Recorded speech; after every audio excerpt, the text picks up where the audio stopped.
জাতীয় থেকে আন্তর্জাতিক, প্রান্তিক, জনপদ থেকে নগর, চারপাশে ঠিক কী ঘটছে এই মুহূর্তে তা নিয়ে এখন চারদিক। আপনার সঙ্গে আছি আমি আজহার লিমন। জাতীয় সংসদে পাশ হলো ৭,৯৭,০০০ কোটি টাকার বাজেট। ২০২৪-২৫ অর্থ বছরের জন্য অনুমোদিত এই বাজেটের কার্যক্রম শুরু হবে আগামীকাল সোমবার থেকেই। রোববার বেলা ১১টার দিকে শুরু হয় বাজেট অধিবেশনের সমাপনী কার্যক্রম। একে একে উপস্থাপন করা হয় ৫৯টি মন্ত্রণালয় বিভাগের মঞ্জুরি দাবি। প্রত্যেকটি দাবির উপর ছাঁটাই ও মিতব্যয়ী ছাঁটাই প্রস্তাবের আলোচনায় অংশ নেন সংসদ সদস্যরা। অধিবেশনের সমাপনী কার্যক্রমের একেবারে শেষ ভাগে নির্দিষ্টকরণ বিল ২০২৪ উত্থাপন করেন অর্থমন্ত্রী আবুল হাসান মাহমুদ আলী। সংসদ সদস্যদের কণ্ঠভোটে পাশ হয় ২০২৪-২৫ অর্থ বছরের প্রস্তাবিত বাজেট। আসন্ন বাজেটের আকার বেড়েছে ৪.৬%, যেখানে ঘাটতি ধরা হয়েছে ২,৫৬,০০০ কোটি টাকা।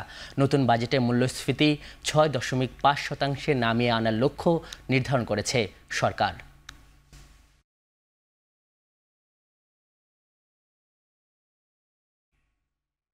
আগামী ১০ বছরে বহরে ৩২টি উড়োজাহাজ যোগ করবে বিমান। ২০৩৫ সালের মধ্যে ৪৭টি উড়োজাহাজের বহর হতে চায় রাষ্ট্রীয় পতাকাবাহী এই সংস্থাটি। দুপুরে গণমাধ্যম কর্মীদের সঙ্গে মতবিনিময়ে এই পরিকল্পনার কথা জানান বিমানের নবনিযুক্ত এমডি। টেকনিক্যাল ত্রুটির কারণে অন টাইম পারফরমেন্স ৬৭% নেমে যাওয়ায় দুঃখ প্রকাশ করেন।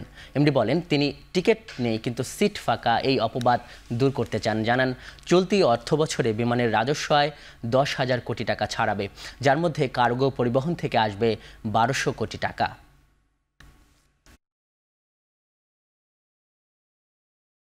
২০৩৪-২৫ যাতে আমাদের ৪৭টি এয়ারক্রাফট থাকে বিমানবন্দরে, সেই হিসাবে আমাদের বর্তমান ২১টি আছে। ২১টি থেকে ৬টা ফেজ আউট হয়ে যাবে। টোটাল মোট ৩২টা এয়ারক্রাফট আমরা পরিকল্পনা করছি, যেভাবেই হোক, যেই সোর্স থেকেই হোক আমাদের বহরে অ্যাড করতে হবে। গ্রাহকদের কল ড্রপে ক্ষতিপূরণ দিতে মোবাইল অপারেটরদের বাধ্য করা হবে বলে জানিয়েছেন ডাক, টেলিযোগাযোগ ও তথ্য প্রযুক্তি প্রতিমন্ত্রী জুনায়েদ আহমেদ পলক। সকালে রাজধানীর আগারগাঁওয়ে বিআরটিসি ভবনে মোবাইল অপারেটরদের সার্বিক বিষয় নিয়ে আয়োজিত অনুষ্ঠানে তিনি কথা বলেন।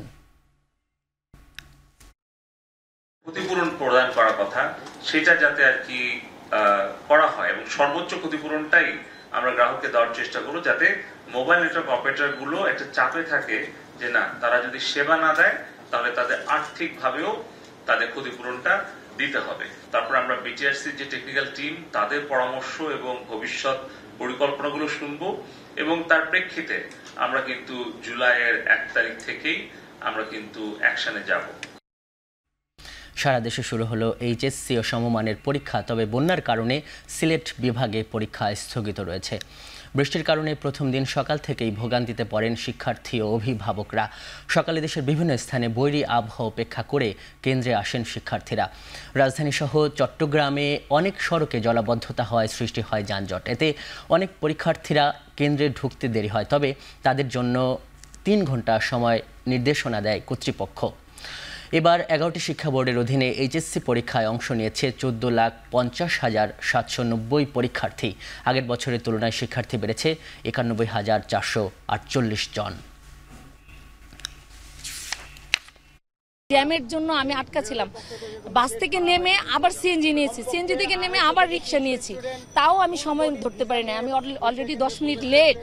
যানজট আমরা পুরো ভিজে আসছি, আমি আমার ছেলে, এবং আমরা রাস্তায় কিছুই পাই নাই। আমরা অনেকটা হেল্প চাইছি কিন্তু কেউ হেল্প করেনি। বদরুন্নেসা কলেজ থেকে হেঁটে তারপর এখানে আসছি। যানজট ছিল, কোনো শেড নাই, দাঁড়ানোর কোনো প্রসেস নাই। আমার স্টুডেন্টরা সব ভিতরে প্রবেশ করছে। যানজটের জন্য বা বিভিন্ন জলজটের জন্য যদি পরীক্ষা কোনো কেন্দ্রে শুরু করতে দেরি হয়, তাহলে আধা ঘন্টা যদি দেরি হয়, সে ওই আধা ঘন্টা শেষে সে বেশি সময় পাবে। দ্যাট ইজ, যদি কেউ 10:30টায় শুরু করে তার পরীক্ষা শেষ হবে 1:30টায়, যদি কেউ 11টায় শুরু করে তার পরীক্ষা শেষ হবে 2টোয়। আমরা এই ধরনের একটা নির্দেশনা দিছি। এদিকে নির্ধারিত সময়ে প্রবেশপত্র না পেয়ে এইচএসসি পরীক্ষায় অংশ নিতে পারেনি টাঙ্গাইলের ভুয়াপুরের শমশের ফকির ডিগ্রি কলেজের 22 শিক্ষার্থী। প্রবেশপত্র না পেলেও পরীক্ষা কেন্দ্রে উপস্থিত হয়েছিলেন শিক্ষার্থীরা, তবে তাদেরকে পরীক্ষায় অংশ নিতে দেওয়া হয়নি। তাদের অভিযোগ, কলেজের বাংলা বিভাগের প্রভাষক লোকমান হোসেন ফর্ম পূরণের জন্য নির্ধারিত ফির চেয়ে দ্বিগুণ টাকা নিয়েছিলেন, কিন্তু নির্ধারিত সময়ে কাজ না করে টাকা আত্মসাৎ করেছেন। এর আগে অন্য শিক্ষার্থীদের মতো এই 22 শিক্ষার্থী প্রবেশপত্র নিতে গেলে জানতে পারে তাদের ফর্ম পূরণ করা হয়নি। এছাড়া কলেজ কর্তৃপক্ষ বাড়তি টাকা আদায় করে বলেও অভিযোগ করেছিলেন। কলেজ কর্তৃপক্ষ বলছে ওই 22 শিক্ষার্থীর ফর্ম পূরণের কোনো তথ্যই তাদের কাছে নেই।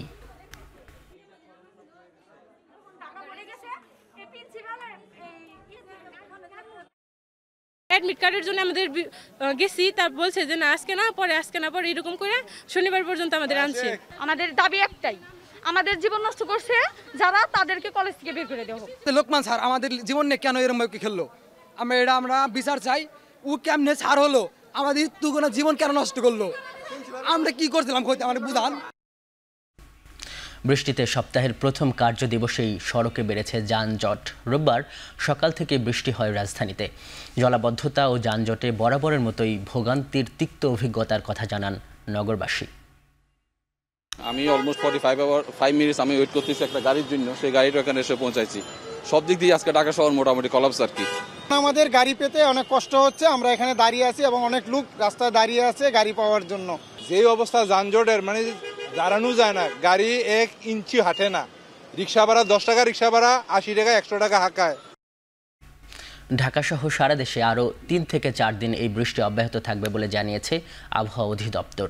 বঙ্গোপসাগরে সৃষ্টি হওয়া লঘুচাপ পশ্চিমবঙ্গে অবস্থান করছে। মৌসুমি বায়ুর প্রভাবে সারা দেশে বৃষ্টিপাত বেড়েছে। সমুদ্র এলাকায় আরও 3 দিন 3 নম্বর সতর্ক সংকেত অব্যাহত থাকবে বলে জানিয়েছেন আবহাওয়াবিদ আব্দুর রহমান খান। বাংলাদেশের উপর এখন মৌসুমি বায়ু সক্রিয় হয়ে যাচ্ছে এবং বঙ্গোপসাগরে শক্তিশালী হচ্ছে। বিদায় বাংলাদেশের উপরে গত 2 থেকে 3 দিন যাবৎ দেশের উপর বিভিন্ন অংশে বৃষ্টিপাত হচ্ছে। কখনো কখনো থেমে থেমে বৃষ্টিপাত কোথাও কোথাও এবং কোথাও কোথাও অবিরাম বৃষ্টিপাত হচ্ছে। আর যেহেতু বাংলাদেশের উপর বৃষ্টিপাত এখন হচ্ছে মৌসুমি বায়ু সক্রিয়র জন্য, আমরা গত শুক্রবার থেকে 3 দিনের জন্য একটি ভারী বর্ষণের সতর্কবার্তা আমরা জারি করেছিলাম। ঢাকা বিশ্ববিদ্যালয় সহ দেশের সব পাবলিক বিশ্ববিদ্যালয়ে কাল থেকে সর্বাত্মক কর্মবিরতিতে যাওয়ার ঘোষণা দিয়েছেন শিক্ষকরা। পাবলিক বিশ্ববিদ্যালয়গুলোর শিক্ষক সমিতির মোর্চা, বিশ্ববিদ্যালয় শিক্ষক সমিতি ফেডারেশনের ডাকে এই কর্মসূচি ঘোষিত হয়। দুপুরে ঢাকা বিশ্ববিদ্যালয়ের কলা ভবনের সামনে এক সংবাদ সম্মেলনে কর্মবিরতির ঘোষণা দেন সংগঠনের মহাসচিব ও ঢাকা বিশ্ববিদ্যালয় শিক্ষক সমিতির সভাপতি অধ্যাপক ডক্টর নিজামুল হক ভূঁইয়া। সর্বজনীন পেনশনের প্রত্যয় স্কিমের প্রজ্ঞাপন প্রত্যাহার, বিশ্ববিদ্যালয় শিক্ষকদের সুপার গ্রেডে অন্তর্ভুক্তি এবং শিক্ষকদের জন্য স্বতন্ত্র বেতন স্কেল প্রবর্তনের দাবিতে এর আগে 25 থেকে 27 জুন আধবেলা কর্মবিরতি অবস্থান কর্মসূচি পালন করেছিল শিক্ষকরা। তারই পূর্ব নির্ধারিত কর্মসূচি হিসেবে এবার সর্বাত্মক কর্মবিরতি।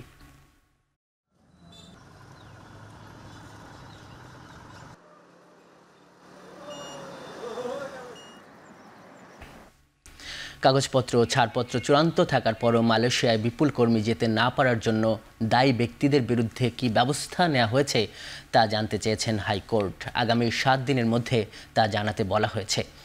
বিচারপতি মোস্তফা জামান ও বিচারপতি SM মাসুদ হোসাইনের হাইকোর্ট বেঞ্চ আজ এই আদেশ দেন।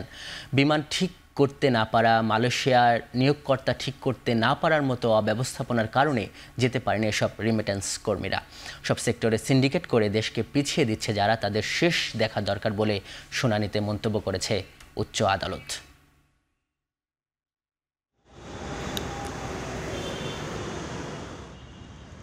তাদের কাছ থেকে টাকা পয়সা নেওয়া হয়, তাদের ভিসা করা হয়, কিন্তু তারা শেষ পর্যন্ত যেতে পারে নাই। তো মহামান্য কোর্ট যেটা আজকে মৌখিকভাবে নির্দেশ দিয়েছে লার্নের ডেপুটি অ্যাটর্নি জেনারেলকে, যে আগামী 1 সপ্তাহের মধ্যে সরকার কি ধরনের ব্যবস্থা নিয়েছেন এবং যদি কোনো ব্যবস্থা নিয়ে থাকেন তাহলে 1 সপ্তাহের মধ্যে কোর্টকে জানাতে।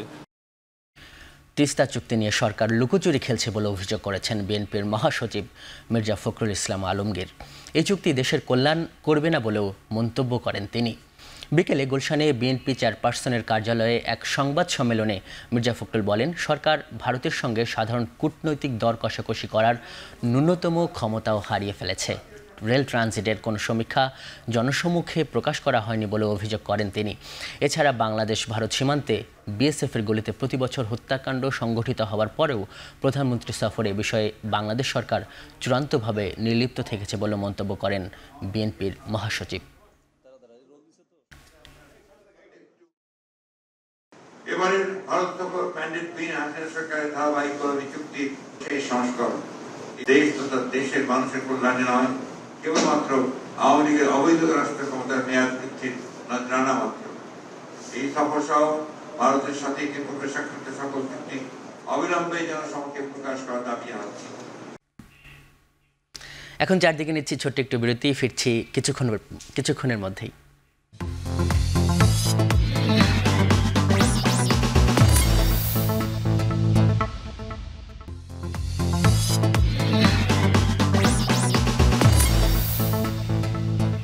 বিরতির পর ফিরে এলাম, দেখছেন এখন চারদিক। কোনো ঝড় বৃষ্টি ছাড়াই হঠাৎ বগুড়ার শেরপুর সড়কে উপড়ে পড়েছে গাছ। এতে বগুড়া সড়কে বনানী থেকে সাতমাথাগামী যানবাহন চলাচলে বিঘ্ন ঘটেছে। প্রত্যক্ষদর্শীরা জানান, সকাল 10টার দিকে বগুড়া শেরপুর সড়কের বনানী এলাকায় রেশম উন্নয়ন বোর্ডের সামনের রাস্তার একটি কৃষ্ণচূড়া গাছ উপড়ে পড়ে। গাছের নিচে চাপা পড়ে একটি অটোরিকশা। এতে এই সড়কের বনানী ও সাতমাথামুখী লেনে যানবাহন চলাচল বন্ধ হয়ে যায়। তবে অপর লেন দিয়ে 2 লেনের যানবাহন চাপ বাড়ায় সাধারণ মানুষের ভোগান্তি বেড়ে যায়। এই পথে চলাচলকারী মানুষের দাবি, দ্রুত গাছটি অপসারণ করতে না পারলে সাধারণ মানুষের দুর্ভোগ আরও বাড়বে।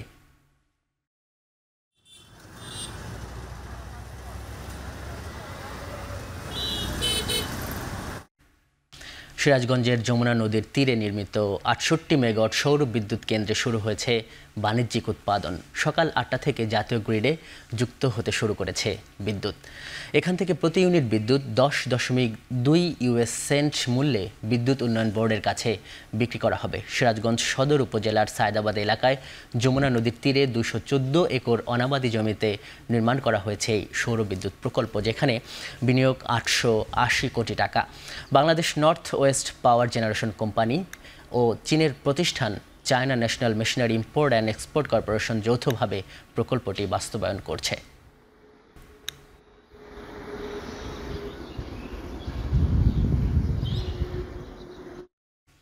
এদিকে গ্যাস সংকটে চাঁদপুরের 150 মেগাওয়াট কম্বাইন্ড সাইকেল বিদ্যুৎ কেন্দ্রের উৎপাদন অর্ধেকে নেমেছে। লোডশেডিংয়ে কষ্ট পাচ্ছে মানুষ। গত মঙ্গলবার থেকে এই পর্যন্ত গ্যাস না পাওয়ায় 100 মেগাওয়াট বিদ্যুৎ উৎপাদন ক্ষমতা সম্পন্ন গ্যাস টারবাইন ইউনিটে মাত্র 50 মেগাওয়াট বিদ্যুৎ উৎপাদন করা হচ্ছে। এতে একদিকে অল্প টাকায় বিদ্যুৎ উৎপাদন থেকে বঞ্চিত হচ্ছে সরকার, অপরদিকে ঘন ঘন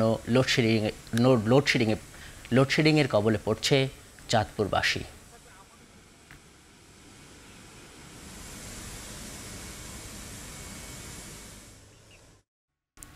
কুষ্টিয়ার ভেড়ামারায় ভুতুরে বিলের আতঙ্কে হাজার হাজার গ্রাহক। ব্যবহার না করেও মাসের পর মাস গুনতে হচ্ছে অস্বাভাবিক বিদ্যুৎ বিল। 2টি ফ্যান ও লাইটের বিল যেখানে আগে আসতো 1000 টাকা, সেখানে এপ্রিল ও মে মাসে বিল এসেছে 4000 টাকা। দিনের পর দিন বিদ্যুৎ অফিসে ঘুরেও মিলছে না কোনো সুরাহা। এমন পরিস্থিতি থেকে দ্রুত উত্তরণের দাবি ভুক্তভোগীদের, আর শিগগিরই এই সমস্যা সমাধানের আশ্বাস ওজো পাড়িগর কর্মকর্তাদের।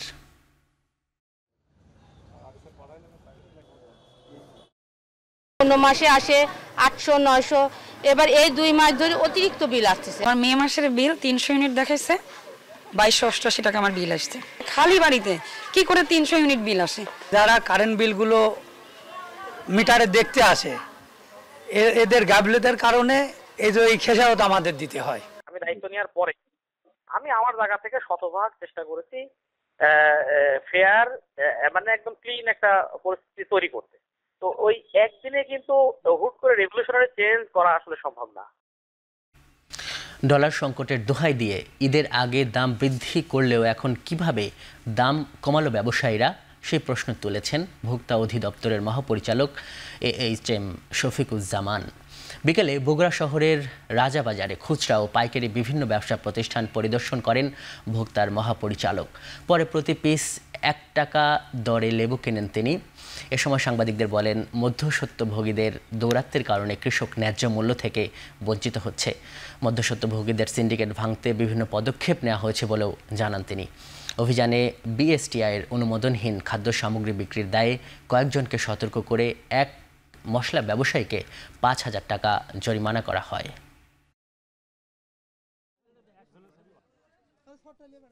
ডিমের বাজারের যে অস্থিরতা, ঢাকাতে 180 টাকা পর্যন্ত ডজন হয়ে গেছিল, সেই ডিম কিন্তু এখন আপনার মোটামুটি 150 টাকায় চলে আসছে। গভীর রাতে দিনের বেলা তেজগাঁ আড়তে আমরা অভিযান করেছি এবং বাজারটা কিন্তু পড়ে গেছে। প্রায় 150 বছরের পুরনো ও দেশের সবচেয়ে বড় বগুড়া পৌরসভায় 2024-25 অর্থ বছরের বাজেট ঘোষণা করা হয়েছে আজ রোববার দুপুরে শহরের শহীদ টিটু মিলনায়তনে চতুর্থ মেয়াদে 271 কোটি 15 লাখ টাকার বাজেট ঘোষণা করেন পৌর মেয়র রেজাউল করিম বাদশা। বগুড়া পৌরসভার বাজেটে 24টি খাতে ব্যয়ের মধ্যে রাস্তা নির্মাণ ও সংস্কার বাবদ 22 কোটি 50 লাখ এবং ড্রেন কালভার্ট নির্মাণ ও সংস্কারে 5 কোটি 12 লাখ টাকা সর্বোচ্চ বরাদ্দ রাখা হয়েছে। আয়ের খাত হিসেবে পৌরকর, বিভিন্ন ফি, হাট বাজার ও বাস টার্মিনাল ইজারা এবং রাজস্ব খাতসহ বিভিন্ন খাত উল্লেখ করা হয়। বাজেট ঘোষণা অনুষ্ঠানে পৌরসভার নাগরিক, জনপ্রতিনিধি, সরকারি কর্মকর্তা ও সাংবাদিকরা আলোচনায় অংশ নেন। অনুষ্ঠানে বক্তব্য দেন জেলা প্রশাসক সাইফুল ইসলাম, অতিরিক্ত পুলিশ সুপার স্নিগ্ধ আক্তার, সদর উপজেলা চেয়ারম্যান শুভাশিস পোদ্দার লিটন।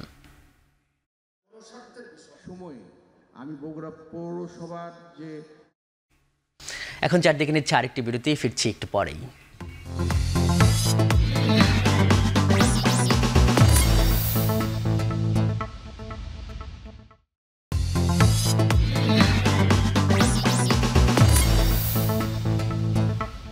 বিরতির পর ফিরে এলাম, দেখছেন এখন চারদিক।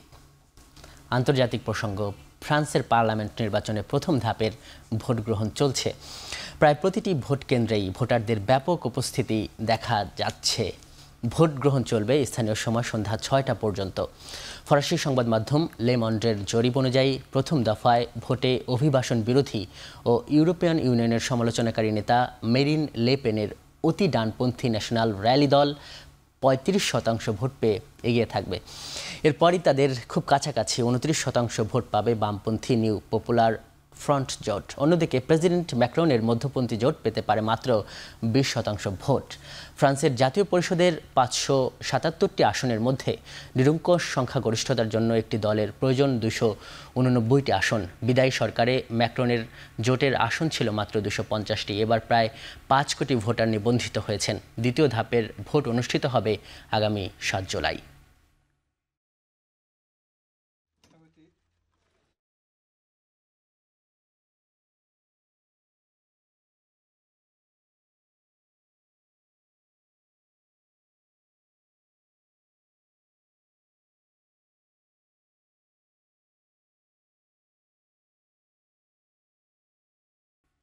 শেষ করছি এখন চারদিকে। এখন টেলিভিশন ওয়েবসাইটে দেখতে ভিজিট করুন www.ekhon.tv.